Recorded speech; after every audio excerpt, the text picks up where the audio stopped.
Okay, we're doing Three Skeleton Key by George D. Taddaus. It was adapted by Evan Muller. Here's Luke. Lee Pritchard. Dominic Lahieri. Caleb Baker. You can get right up in there if you want to do. My most terrifying experience in my life. When I was a young man before I married, I volunteered for service in the new lighthouse.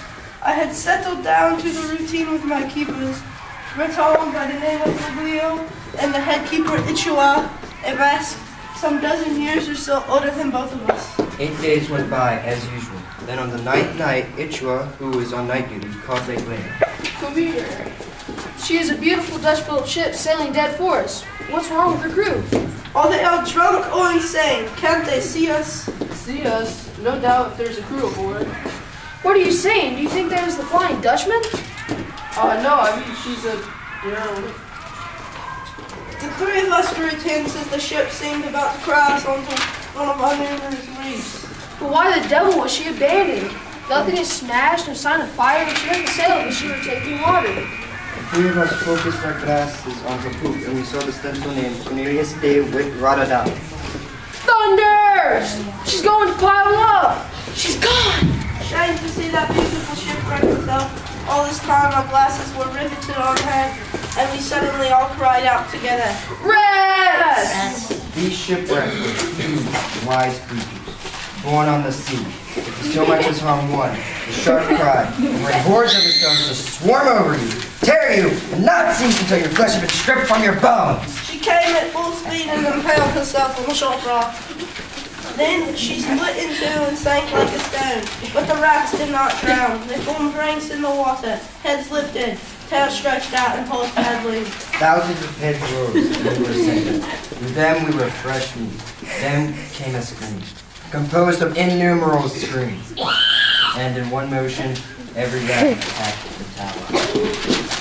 We barely had time to leap back, close the door, descend the stairs, and shut every window tightly. Oh, the horrible wind and unmeasurable time swarmed up and over the tower as if it had been a tree, piled up the bridges of the window and clogged the glass. A few millimeters of glass, luckily very strong, separated our faces from their gleaming beady eyes and sharp teeth. And there we were, sealed alive in our own light, prisoners of a horde of starving rots. With the coming of darkness, we lit the light, and the turning beam completely maddened the beast. As the light turned, it blinded thousands of beasts. The next day came and we were calmer, and we amused ourselves by teasing the rats that couldn't fathom the invisible barrier which separated them from us, and we laughed as we watched them leaping against the heavy glass.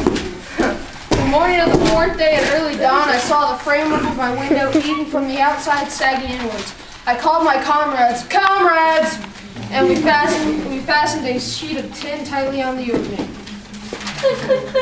Well, the supply boat came 13 days ago and won't be back for 29.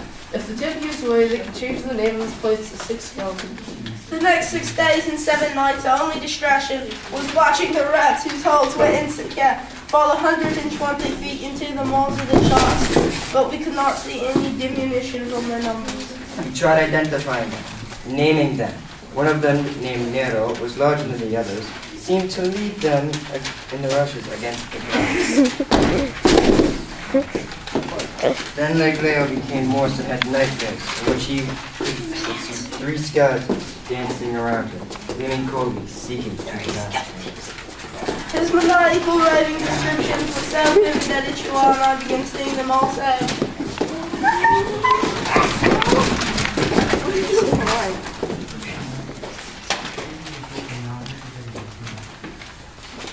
It was a living nightmare, the raging cries of the rats, as they swarmed over the light, mad with hunger, the sickening, strangling odors of their bodies. We decided not to light the lantern that night. This is the greatest breach of our service. Never committed as long as the tender of the lights are alive. For the light is something sacred, warning ships of danger in the night. Either the light leaves a quarter hour after sundown, or no one is left alive to light it. Well, on that night, 3 skeleton light was dark, and all men were alive. At 2 in the morning, while Ichiro was dozing in his room, the sheet of metal sealing his window gave way. How? launching from the lantern room, got to him immediately, and the three of us battled the horde of marrying rats and fled through the gaping window. The rat bit and the glare struck him down with his knife. And so did the rest of us. I do not remember to this day how we ever managed to escape. All I can remember is wading through him up the stairs, striking them off. As they stood over us.